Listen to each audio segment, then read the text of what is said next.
Hello. Right, this is going to be the proper introduction to CQB with military doctrine. God, give me a minute to think.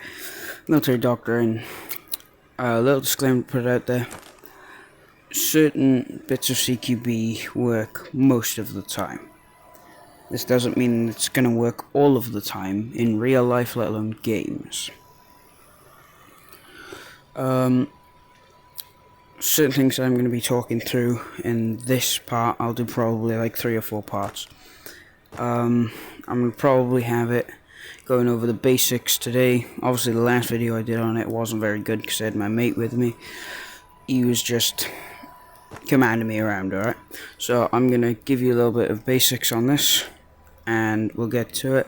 I'll show you my weapon system too. This should hopefully help with certain bits and aspects for CQB, and I will be running targets just so that you can understand the basics, and I can talk through the basics without affecting like the life in the game. Like if I get shot while I'm trying to talk through a door, it makes it harder, but targets basically demonstrate the good things. Right, on my weapon system I have the 416. I'm running the muzzle 2 and the 1-3 holoscope, and I have no grip. Right. The reason I use the 1-3 holoscope is if we're doing something like the Try and Lightning missions. If I need that tiny bit of long range on there, I can use that. And when we go inside, I can go holoscope and just take some enemies out. So, one thing we're going to talk about on this door. When you go to breach the door, some people do this. Bam, I'm dead, right? Oh, and there's a guy on the side. Which way we're going to talk about pieing. If you're on this side, you have a little bit of concealment there. You'll obviously have a gun, like here, open the door. And then, when you're ready, pie that door off. I have it on full on accident. Make sure you're using the peeking technique of just turning your body a little bit. And then when you go into rooms like these, right, you want to make sure that your main area of contact is going to be over here. This is still going to be dead space. These are hard corners and easy corners. Hard corners are mainly going to be in front of the door, and there'll be a hard corner around here, probably. These are easy corners. If I'm pieing it from here, I can basically see up to around that post there. That post is an indicator, and you can tell by when you pie it. Ba ba bang. You can tell when you pie it how much space you have on this side, and this is where I'm going to go into threat. I think it's called threat perception. So you have to figure out what are your odds before you even go in the room of, like, if you went this way and there was a guy there, is he going to shoot you through the door? Or is he going to stay still? Or is he going to move once he hears your shot on that guy? Because if you move in, bang bang bang, firstly, you got your thing and you got your barrel in the door. It's called telegraphing. One way I got around telegraphing is, think there's a red cone coming out of the door, and as long as your gun is within that range of the door, which I normally put it under my arm and put it at the low ready. There's high ready, low ready. I'll go over that in another video. So low ready, and then when I get to this threshold of about this post, I'll move around and sort of lock onto the other enemies. And when you move around, you want to move on the bigger part first, and then if you are entering the door with the door on that side, you can do a little check, make sure there's nothing there after you've pied it, because if you're pieing it and you still can't see anything, just a little check, flick back around, right? And one thing I want to point out here is you want to move in like a crescent or a semicircle. That's my point there. So when you move in this crescent or semicircle, if you moved in a straight line, he'd shoot you before you saw him. It can work in certain CQB scenarios, but moving in the crescent's a lot easier, because when you make the approach on this side, you can see all of that and then more over there. When breaching doors, if you pull on the door and it's locked, you want to stand to the side, you want to bash the door in. Okay, when you go to open this door, if there's something there, you're dead, right? Unless you have your gun here, or your pistol. I recommend on doors like these, have your pistol in your left hand, whack 1, 2, and then when you move around, you need to try and not telegraph, and then you just need to basically just move around, and just boom, boom, boom. Certain things I want to go over. If you hear gunshots and you can see them flying past your face, you need to be able to see these gunshots, or you see them like along the wall, or you know they're close. You want to pull a flashbang, throw it in there, wait, and you got about 3 seconds to move. Another breaching tip: if you're breaching with a breaching shotgun on your back, I normally run the shotgun on my front if I'm a breacher. But if you run it on your back, once you breach that door, unless you're doing like 6-man Cqb and you can move back into 3rd man, you want to roll into that room with the shotgun. I don't have the shotgun at the moment because I don't run any back utilities. It's basic infantry. Oh, I forgot what it's called. God. When you go around a corner, I don't know if it's called like bill pointing or bull pointing. I don't remember what it's called. I'll go over it in another video once I've figured it out. Right. With multiple people, right? If you're on this side of the door and you open the door, and there's something right there. Firstly, one of your men should be over here. So the room is not your responsibility. This is. Because if this side of the room isn't clear and you get shot in the face, that's you done. One thing I want to talk about, dead man's corners. So, let me see if I can find one here. I might be able to. If I'm not able to, we'll just move on.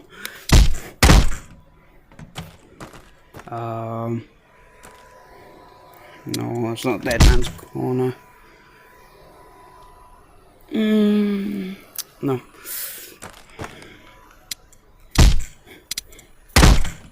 I'm trying to find one. Don't think there'll be one, but if I could find one, cool. Oh, right. This will be a nice-ish example. So, well, it's not really. When you breach from here, if you go on this space here, right, and you just push from the middle of the door and you move straight back into this. Well, it's not short enough to be a dead man's corner, but you get what I mean. If you've watched the previous video, which is probably up now, you'll see that I said to my mate, you're in dead man's corner, and he had his door breaching kit, or his thing, I can't remember what it's called, door knocker I think. He straight up stands here and he goes, I can't breach it from the side. So he moves in front of the door then, and I go, no. So I have to get him to move. He swaps hands over, stop. Swaps hands over, smash the door in. Easiest things he's ever done in his life. When you do move into a room, so look, I don't know what's in the room.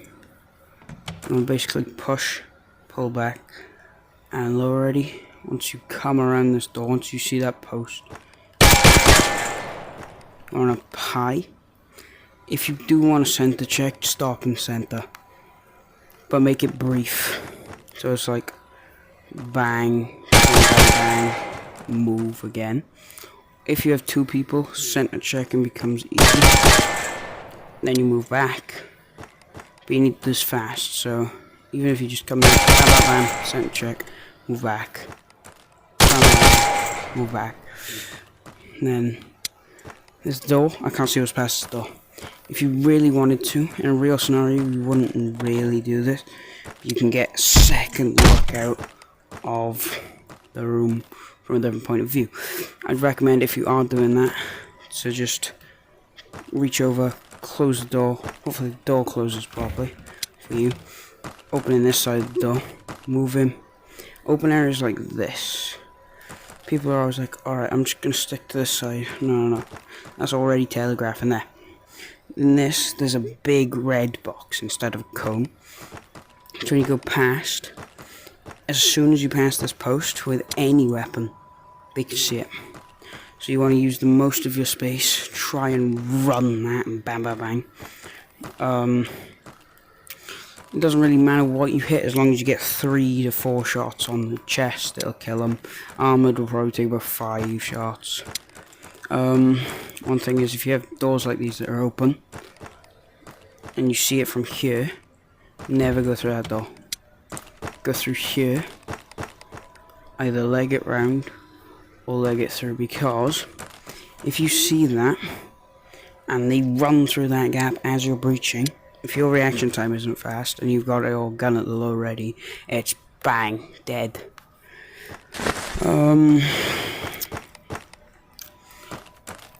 Yeah, one tip I want to give you, 3 body shots, 1 headshot is my rule. Bang, bang, bang.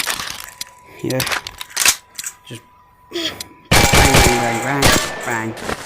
If possible, try and hit him 3 times and 1 in the head. If he's down by 3, don't bother doing it anymore. I'm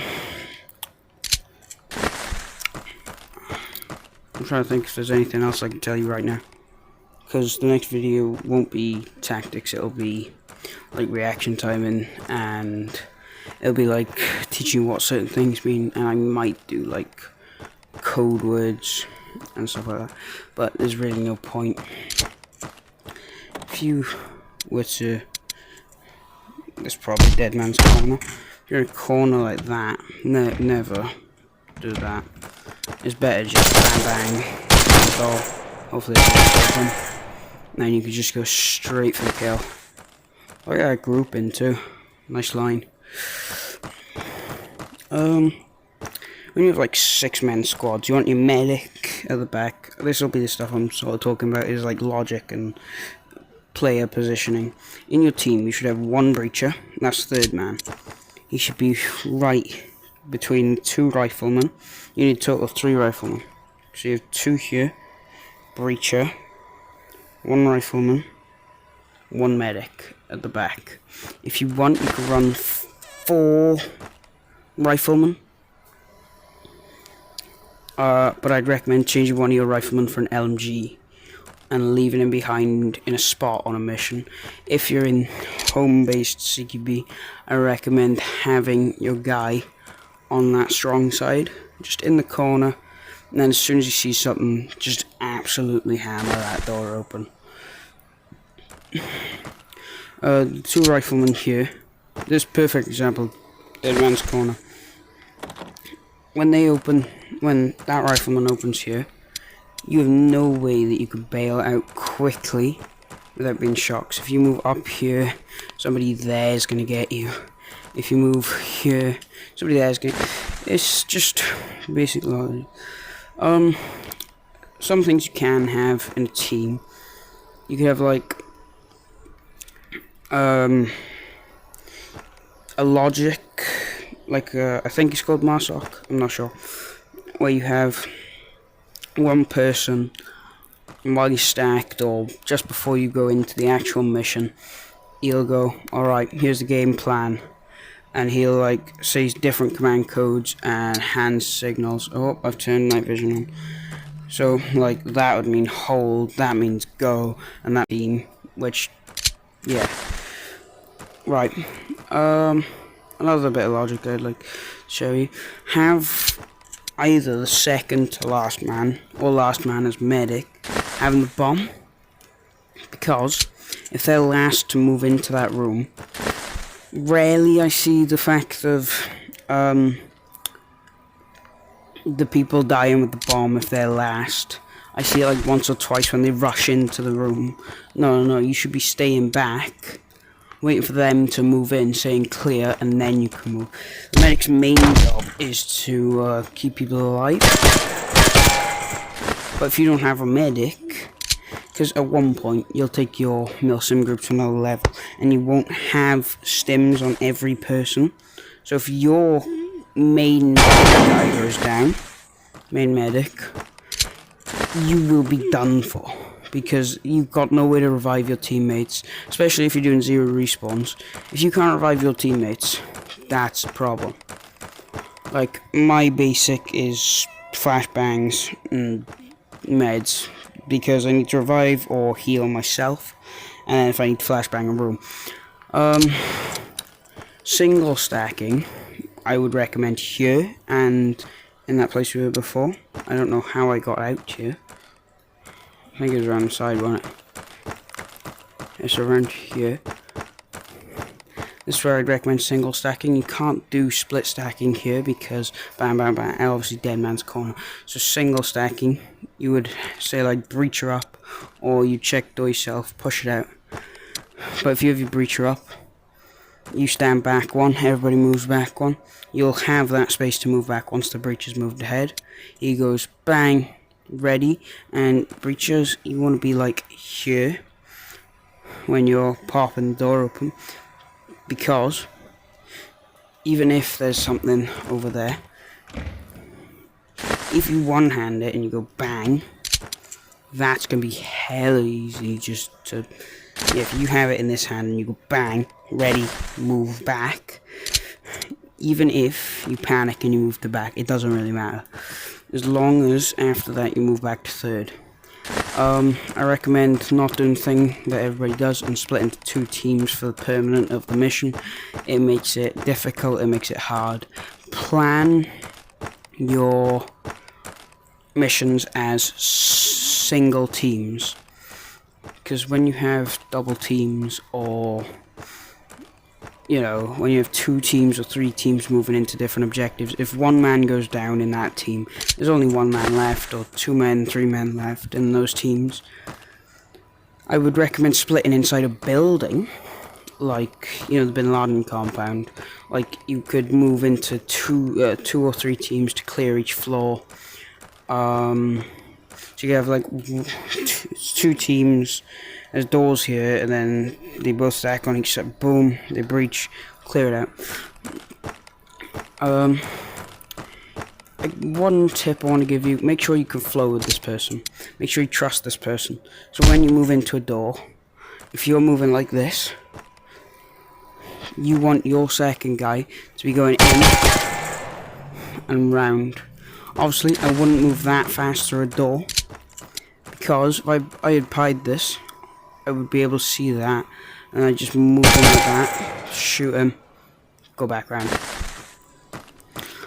2-man CQB's a bit easier, because 2-man CQB, well, it's actually not that much easier, because you need to actually know who you're flowing with. If you can flow with someone nice, and they move around the room, all you're doing is checking certain corners, first man should always move to the sides, because once you've breached the door, you can already see what's in front of you. It's like, oh, there's nothing in front of me, so you just want to move around, and then the second man can move forward to clear areas like beyond this where you can't see. Also, once you've taken out your target here, make sure you take a note of what's over here. If you move forward and there's something there, you can instantly take those 2 out, and then you can start pieing this off, so that your second man has a lot less to do. I might wrap it up. That's probably going to be it, because I don't think there's much else I need to cover. Yeah, play around with your sights, play around with your guns, make sure you have a nice weapon system that's good, because one thing is, if you have a long range optic, fully long range, like 12, if you go into a building, it becomes difficult. But also, if you have a hollow sight, you got no distance at all. So, yeah, you want that distance, you want that time. Remember, stay calm in scenarios where you panic. If you start panicking, your mind gets fogged, and you're done. When you're running teams, make sure you can trust this team, make sure they all are verbal. I'd recommend at the start having a MARSOC or like an intelligence person who does the briefing and tells you all the codes and all this. I think the next one will either be logic or like call codes, because you'd have like TRP1, TRP2. I might go into a private multiplayer server, get on a board, and I'd just draw out stuff, and then I was like say stuff. It'll make life a lot easier if you just learn codes. I might link a video down in the description for codes. It's by these amazing people called Dirty Civilian. They're amazing at their job. Well, if it is their job, I don't know. I've watched a lot of their videos all the way through. I've watched their communications one a lot of times. Overall, they're amazing. They do funny skits. They get actual people in to help with things. But yeah, if you go to their video, I think it's Communicate Like a Pro. Just put Dirty Civilian after the title. It'll come up. I'll try to link it. I don't really know how to do that. Other than that, that's basically it. So I'll see you. This is part 1, and that's me out.